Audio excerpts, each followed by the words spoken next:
Welcome, my dear students. So, this is CBSE Max 10th grade trigonometry topic, exercise 8.3 la 4th sum la 3rd subdivision. So, very important problem. Last public exam la vandirukku. சரிங்களா 2012, 11, 10 la you can see the question. So, such an important question. So, இந்த question வந்து செய்யறதுக்கு முன்னாடி இதோட basics நம்ம என்னெல்லாம் use பண்ண போகிறோம் அப்படின்றத நான் தனியாக சொல்கிறேன். ஓகேவா? கொஸ்டின் நல்லா பாருங்கள். tan தீட்டா இங்கே வந்து காட், இங்கே காட் தீட்டா இருக்குது, கீழே tan தீட்டா. ஆன்சரில் பார்த்தீங்கன்னா 1 + சீக்கட்டும் டேனும். So LHS to RHS. ஓகேவா? இப்போது இந்த டேனும் காட்டுக்கு பதிலாக நம்ம என்னெல்லாம் யூஸ் பண்ண போகிறோம் அப்படின்றத சொல்கிறேன், நல்லா கவனிச்சுக்கோம். tan தீட்டாவோட பிளேஸில் நம்ம என்ன யூஸ் பண்ண போகிறோம்னா sin by cos யூஸ் பண்ண போகிறோம். ஓகேவா? அதுக்கப்புறம் காட் தீட்டாக்கு பதிலாக என்ன யூஸ் பண்ண போகிறேன் அப்படின்னா cos by sin. ஸோ இது ரெண்டும் நம்ம யூஸ் பண்ண போகிறோம். அடுத்தது ஆர்ஹெச்எஸ்ல என்ன இருந்துச்சுமா secant is the reciprocal of cos. So 1 by cos. அதுக்கப்புறம் கொசிகண்ட் இருந்துச்சு. கொசிகண்ட் வந்து யாரோட ரெசிப்ரோக்கல் 1 by sin. இது நம்ம யூஸ் பண்ண போகிறோம். அதுக்கப்புறம் அல்ஜிப்ரேக் ஐடென்டிட்டி x³ - y³. இந்த ஐடென்டிட்டி படி எப்படி எழுதணும்னா x - y இதை எழுதிட்டு x² + xy + y². இந்த ஐடென்டிட்டி அங்கே யூஸ் பண்ண போகிறோம். அண்ட் ரொம்ப important, see my tears, a - b. இங்கே வந்து நான் மைனஸை வந்து I'm going to take as common. அப்படின்னா என்ன ஆகும்னா a வந்து நெகட்டிவ் ஆகிடும், b வந்து பாசிட்டிவ் ஆகிடும். அதாவது b - a. ஓகேங்களா? அவுட் சைடில் வந்து நமக்கு நெகட்டிவ் வந்துருச்சு. ஸோ இதுதான் இம்பார்ட்டன்ட். இந்த விஷயம் எல்லாத்தையுமே இந்த ப்ராப்ளமில் நம்ம யூஸ் பண்ண போகிறோம். ஓகேங்களா? Yes. Now let's go to the problem. இப்போது நியூமரேட்டர்லேருந்து என்ன இருந்துச்சுன்னா tan தீட்டா. அப்போ நம்ம என்ன யூஸ் பண்ணணும்னு சொன்னோம்? sin by cos. டினாமினேட்டரில் 1 - cot. காட் தீட்டாக்கு பதிலாக நான் என்ன யூஸ் பண்ண சொன்னேன்? cos by sin. 1 - அப்போ இங்கே டினாமினேட்டரில் 1, இங்கே டினாமினேட்டரில் 1. ஸோ டெஃபினெட்லி நம்ம எல்சிஎம் எடுத்து காமனாக இருக்கணும். So cross multiplication. Positive sign, நியூமரேட்டரில் வந்து காட் இருக்குது. காட்டை நீங்கள் எப்படி எழுதுவீங்க? cos by sin. இப்போ நம்ம சொன்னோம் இல்லையா, அது மாதிரி. திருப்பி கீழே 1 - sin by cos. So again இங்கே 1 கீழே 1 இருக்குது. So cross multiply. C my dear, எப்போல்லாம் நமக்கு பாசிட்டிவ் சைன் நெகட்டிவ் சைன் இருக்கும் அப்போ தான் நம்ம எல்சிஎம் எடுக்கணும். மல்டிபிகேஷன் இருக்கிறப்போ எடுக்கக்கூடாது. சரியா? இப்போ நியூமரேட்டரில் இருக்கிறத பாருங்கள், sin by cos இருக்குது, இங்கே வந்து cos by sin. இங்கே வந்து நம்ம இப்போ எல்சிஎம் எடுத்தோம்னா இங்கே 1 × sin, 1 × cos, இங்கே sin மட்டும் இருக்கும். ஸோ நல்லா கவனிங்க, என்ன வரப்போகுது?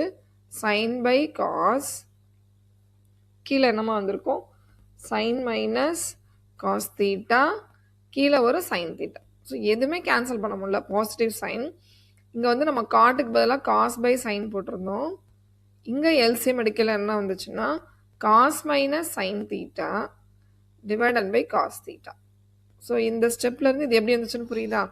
கிராஸ் மல்டிப்ளை தான். இங்கே காஸ் வந்துருச்சு, இங்கே 1 × காஸ், இங்கே 1 × sin, அப்புறம் டினாமினேட்டரில் ஒரு காஸ். ஓகே, நம்ம இதில் எழுதியாச்சு. சி மை டியர்ஸ், இப்போ நெக்ஸ்ட் ஸ்டெப் தான் நம்ம கரெக்டாக பண்ணணும். என்ன பண்ணோம்னா இந்த நியூமரேட்டர் இங்கே டினாமினேட்டர். ஸோ இந்த ரெண்டு ஃப்ராக்ஷனை நம்ம எப்படி அழகாக எழுத போகிறோம் பாருங்கள். sin by cos, இதை வந்து ரெசிப்ரோக்கல், அதாவது சைன் நியூமரேட்டருக்கு போயிடுச்சு, டினாமினேட்டரை வந்து sin - cos. Okay, this is more important. Positive sine, இங்கேயும் அதே மாதிரி தான் cos by sin. அப்புறம் இதை நியூமரேட்டரில் வந்து அதே மாதிரி ரெசிப்ரோக்கல், இந்த ஃப்ராக்ஷனை ரெசிப்ரோக்கல் பண்ணிங்கன்னா இந்த டினாமினேட்டரில் காஸ் இங்கே வந்துடணும், இங்கே வந்து cos - sin. புரியுதாம்மா? இது புரியலன்னா நல்லா அண்டர்ஸ்டாண்ட் பண்ணி. இப்போ 4/3 இருக்குது, டினாமினேட்டரில் வந்து 2/5 இருக்குது. நீங்கள் என்ன எழுதணும்? 4/3 எழுதிட்டு இந்த 2/5 வந்து 5/2ன்னு எழுதணும். ஓகேவா? ஸோ 20/6. இந்த டினாமினேட்டரில் உள்ள ஃப்ராக்ஷன் வந்து 5/2 சேஞ்ச் பண்ணோம். அதே சேம் சிமிலர் தான், நம்ம எதுவுமே சேஞ்ச் பண்ணோம். ஓகே, இப்போ நல்லா லிசன் பண்ணிக்கணும். நான் இப்போ எக்ஸாம்பிளாக சொன்னேன் a - b. இங்கே வந்து sin - cos இருக்குது, இங்கே என்ன இருக்குன்னா cos - sin. வேறு எதுவுமே நம்ம கேன்சல் பை பண்ண முடியாதுமா. இதை மட்டும்தான் நம்ம வந்து காமனாக எடுக்க முடியும். ஆனால் இங்கே நெகட்டிவ் சைன் வந்து கரெக்டாக இல்லை. சைன் மட்டும் சேஞ்ச். நம்ம என்ன பண்ண போகிறோம் நல்லா கவனிங்க. இந்த காசு சைன் இருக்குல்லையா, அதுலேருந்து நெகட்டிவ் சைனை வெளியே எடுக்க போகிறோம். அது இங்கே நடுவில் வந்துடும். அப்போ இங்கே என்ன ஆகும், சைன் மைனஸ் காஸ் ஆகிடும். ஓகே, மற்றெல்லாம் பேசிட்டிஸ். அந்த ஸ்டெப்பை நம்ம பண்ண போகிறோம். பாருங்கள் எப்படி பண்ண போகிறோம். மேலே வந்து சைன் ஸ்கொயர் இருந்துச்சு, கீழே cos theta sine minus cos theta.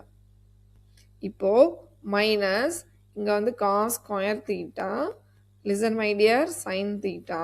இங்கே சைன் மைனஸ் காஸ் இருந்துச்சுல, சாரி காஸ் மைனஸ் சைன் இருந்துச்சா, அதை வந்து sine minus cos theta.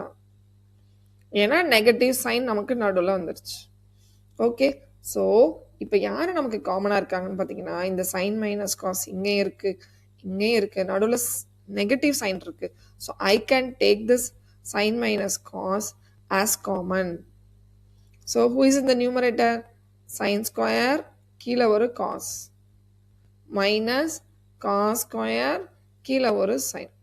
Still இந்த டினாமினேட்டர் பாருங்க ஈக்குவலாகவே இல்லை. ஸோ அகெயின் நம்ம கிராஸ் மல்டிப்ளை, அதாவது எல்சிஎம்.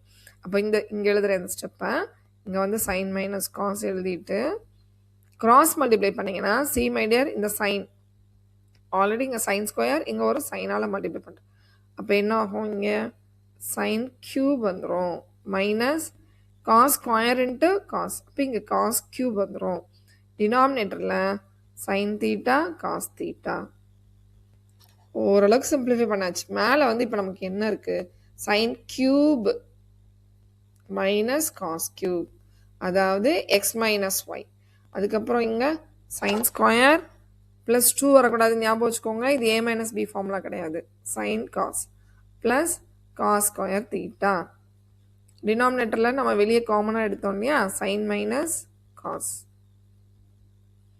இங்கே வந்து மல்டிப்ளை பண்ணோம், sine theta cos theta. See last step பாருங்கள் கரெக்டாக. இந்த இடத்துல A cube minus B cube, X cube minus B cube ஃபார்முலாவை சப்ஸ்டியூட் பண்ணியாச்சு. கீழே இங்கே காமனாக இருக்கிற sine minus cos, sine into cos.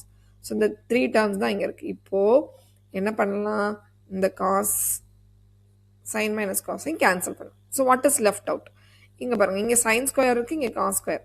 So you can write as 1 plus sine theta cos theta.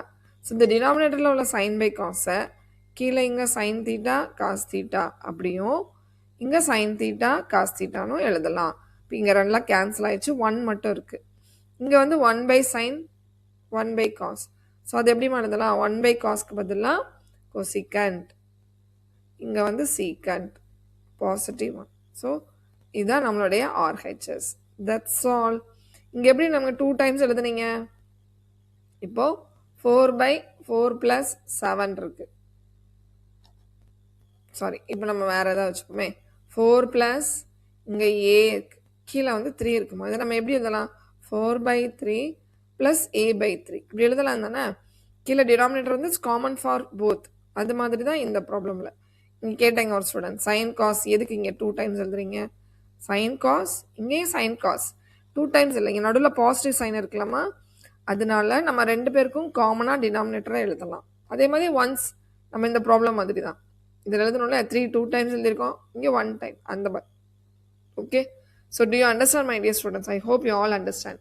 So நான் எல்லா கான்செப்டையுமே நீட்டாக இதில் வந்து மெதுவாக சொல்லியிருக்கேன். நீங்கள் வந்து ஒரு 2 டைம்ஸ் அந்த வீடியோ பார்த்தீங்கன்னா ஈச் அண்ட் எவ்ரி ஸ்டெப்க்கு ஏன் வந்துச்சு அப்படின்னு ஒரு ரீசன் உனக்கு புரியும். ஸோ பேசிக்ஸை நல்லா கிளியராக வச்சுருந்தீங்கன்னா this problem definitely easy problem. Okay my dear students, thank you so much for joining. Bye.